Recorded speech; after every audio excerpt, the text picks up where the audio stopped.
So when we talk about the believers and those that go through difficulty in this life and are unfairly tormented for their belief in Allah, or never see the fruits of their faith in this world, then we remember that as Allah tells us in the Quran, إِنَّ اللَّهَ لَا يُضِيعُ أَجْرَ الْمُحْسِنِينَ. Allah does not let the good deeds of the believers go to waste. Two implications in there. Number one, a God who rewards. Number two, a time after this time in which that reward would be fully realized. Or إِنَّمَا يُوَفَّى الصَّابِرُونَ أَجْرَهُمْ بِغَيْرِ حِسَابٍ. When a person suffers, whether that suffering is something that's due to a disease or an illness, or it's due to oppression or transgression, إِنَّمَا يُوَفَّى الصَّابِرُونَ أَجْرَهُمْ بِغَيْرِ حِسَابٍ. Allah will not let their patience go unrewarded.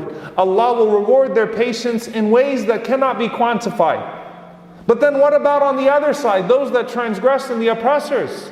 وَلَا تَحْسَبَنَّ اللَّهَ غَافِلًا عَمَّا يَعْمَلُ الظَّالِمُونَ. Do not think that Allah is unaware of what the oppressors do. إِنَّمَا يُؤَخِّرُهُمْ لِيَوْمٍ. Allah delays them to a day. As the Prophet ﷺ says, إِنَّ اللَّهَ لَيُمْلِي لِلظَّالِمِ حَتَّى إِذَا أَخَذَهُ لَمْ يُفْلِتْهُ. That Allah delays the oppressor until He snatches him and He never lets him go. In all of these ayat, in all of these ahadith, are the two very important implications that strengthen that belief in divine decree, and that strengthen our belief and allow us to proceed through this life in a way that, yes, we are saddened by events that unfold before us, but in a way that we are also proactive about dealing with what we can deal with. Humanity starts wars, and humanity ignores wars. Humanity allows for the death and destruction of over 250,000 people. In the last 5 years in Syria, 11 million displaced people, refugees, living all over the place and being dealt with cruelty. Humanity caused that, and humanity ignored that. There is an oppressor, and there are the silent observers. Those that have power and those that don't have power. Governments that could have intervened but did not intervene. And people that watched in silence and allowed that to unfold. And quite frankly, some people who were completely unfazed by it. Some people who chose to ignore it altogether. And when humanity messes up and humanity murders, people kill, people watch others being killed, people oppress, people watch others being oppressed, then what do we do after that? We ask God why He let it happen. How did you allow this?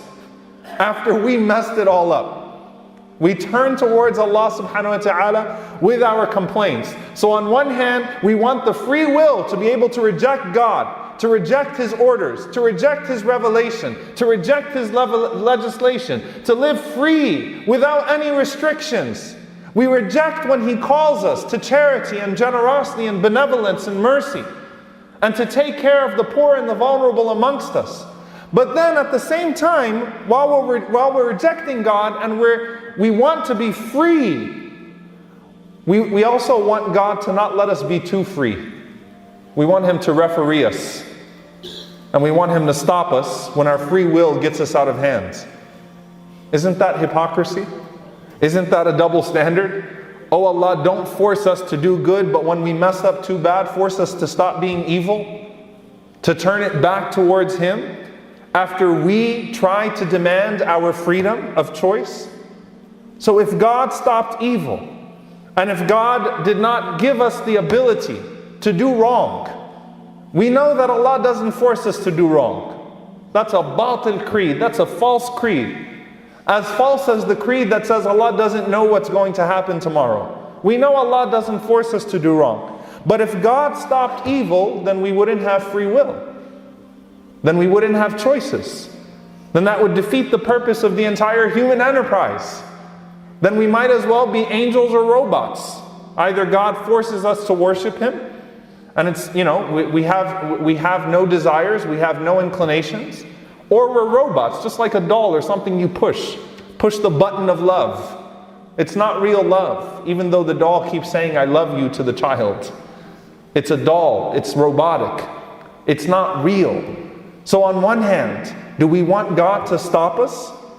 Or on the other hand, do we want God to let us completely go free to where we will ruin ourselves and where we completely mess up? So if we don't have free will and God stops all this evil when we blame it all on Him, when humanity messes it up, then what's the point of this world? Is there such thing as freedom without choice? Or do we really just not want other people to have free will and other people to have choice? Because we've somehow convinced ourselves that we're not that bad. And if we were in the position of government and authority and dictatorship, then we would be better than those that we criticize. If we were in that position of power, we would be so different. So ya Allah, let us continue to try to climb the ladder of our own professions and our own careers and our own pursuits of power. But don't let them get it. How does that make sense? Aren't we creating more problems than solutions in that case? And subhanAllah, when we think about even the idea of how we recognize good and evil, because to resolve this and say, well, maybe there is no God. Maybe we just all got here. Maybe this entire complex design, all of our DNA that's been written, all of our functions, all of that is all by accident. Maybe we're just here, and the proof of that is how bad we've screwed it up. That's the proof of how that there is no God. But the fact that you can recognize good and evil, and you can recognize oppression versus goodness and generosity, is a proof of Allah subhanahu wa ta'ala. The fact that that makes you uncomfortable, if you're a decent human being, seeing dying children makes you uncomfortable, and you can recognize what is good and what is bad, that's a proof of Allah subhanahu wa ta'ala in and of itself. That He gave you the ability to recognize. But people, humanity, human beings decide to stop being human and neglect those things. SubhanAllah, can you imagine what goes through the mind of a person when they kill somebody? Can you imagine these people walking through the streets of Halab, mercilessly brutalizing these women and children? What's going through your mind? Where's your heart? We can't even reason with that. Do you think they were born like that? Do you think Allah created them to kill women and children? Do you think that they didn't know growing up that it's wrong to kill women and children? And a part of them, somewhere in there, is probably telling them, while they're deliberately ignoring the good qualities that Allah put inside of them, somewhere in there, there's a voice that's telling them, this is wrong. You don't think that's there? It is there. But the fact of the matter is that when we become so powerful, when we find ourselves in positions of authority, often we are not godlike anymore. We are not what Allah subhanahu wa ta'ala created us to be. We lose our own sense of purpose.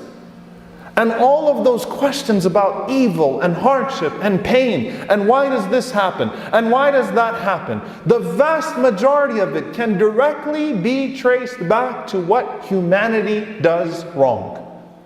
Moral evil, our own selfishness, our own intoxication with power, our own deliberate ignoring of the world's problems around us, our own gluttony and luxury and enjoying the things that we've been given by Allah subhanahu wa ta'ala.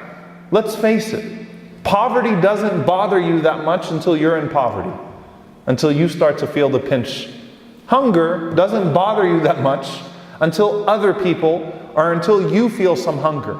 Oppression doesn't bother you that much as long as it's in another land. You know, subhanAllah, we think about the privilege that we've had as American Muslims this entire time. Or we thought everything would be smooth. We thought that the Islamophobia wouldn't get too bad. We thought we were just going to integrate with society seamlessly and no hate crimes would take place. That we can continue to remain in our shells. The privilege of being an American Muslim. Guess what? That privilege is waning away now. And it's not fun. It's not any fun. Other people have been living under that for a very long time. That times 100 and times 1,000. If the brothers can move forward, inshallah ta'ala. Other people have been living with that for a very, very long time. So when we think about the evil around the world, how much of it can directly be traced back to us as people?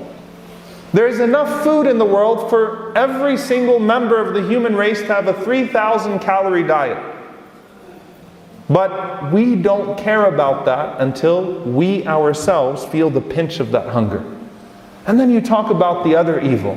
But what about this and what about that? And there are good people that just suffer, inexplicably suffer. It doesn't make any sense. And subhanAllah, Umar ibn Khattab radiallahu anhu, when he saw the Prophet ﷺ suffering, it didn't make sense to Umar. Why Rasulullah? Why him? I mean, he knows sallallahu alayhi wasallam, no one loves Allah like he loves Allah. His darajah, his greatness is already established. Why does he have to lose a third, fourth, fifth, sixth child? Live in poverty. Why? It didn't make sense to Umar radiallahu ta'ala anhu. Umar walked in and saw the Prophet ﷺ in this situation where he's rising from his bed and he's got marks on his back. Umar has a better bed. And Umar radiallahu anhu starts to cry. He says, Ya Rasulullah, I've seen the palaces of Caesar and Kisra and all these people. You deserve so much more than that. And Rasulullah ﷺ tells Umar, Ama tarda ya Umar, aren't you pleased, O Umar, anna lahum ad-dunya wa lana al-akhirah? That for them belongs this dunya and to us belongs the hereafter? The Prophet ﷺ is telling Umar, I'm okay with this. I'm okay with this. Don't worry about me. I'm content because I know my purpose in life. So yes, it hurts me when I go through pain because I'm a human being. The Prophet ﷺ cried when he lost his children. The Prophet ﷺ felt the pain of hunger. The Prophet ﷺ felt sickness and illness. He felt poverty. But he never once questioned why. Because he knew that that was a futile pursuit on his part. You're not going to get anywhere. Allah subhanahu wa ta'ala has assured you of something. Ama tarda ya Umar, aren't you pleased, O Umar, that they have the dunya and for us belongs the hereafter? Wallahi, the most shocking thing about meeting those Syrian refugees, about going through the camps of the Syrian refugees, these are people who have lost everything. Everything. It's unbelievable how much they've lost. Family, wealth, possessions, everything. Their career, everything. And subhanAllah, they are more content than we are. They complain less about life than we do. They're telling us Allah will give us more in the hereafter. No wonder why the Prophet ﷺ said, the majority of the people of Jannah are the fuqara and the masakin. The majority of the people of paradise are the poor and the downtrodden. They get it. It hurts, but they get it. And they're telling us, entitled, privileged, rich, spoiled Americans, that it's okay. Allah knows. Allah will give us. Allah is great. We know that what awaits us in the hereafter is better than that which we have lost in this world. And so you cannot, dear brothers and sisters, start to grapple with the question of evil or the purpose of evil until you grapple with the purpose of life itself. Why are you here in the first place? Before you start asking about why things are not going the way you think they should be going, why are you here in the first place? If you don't work that out, then you're not going to work this out. And we see that through the sunnah of the Prophet ﷺ, where he constantly assures the believers that through hardship we often find Allah. How many people do you know, and in your own life, found Allah subhanahu wa ta'ala in their hardship? Found Allah in their pain? When things got shaken up a bit, because otherwise they were complacent. How many people do you know that are like that? The Prophet ﷺ constantly assures us of that over and over and over again. That complacency is dangerous. And sometimes in ease we are complacent.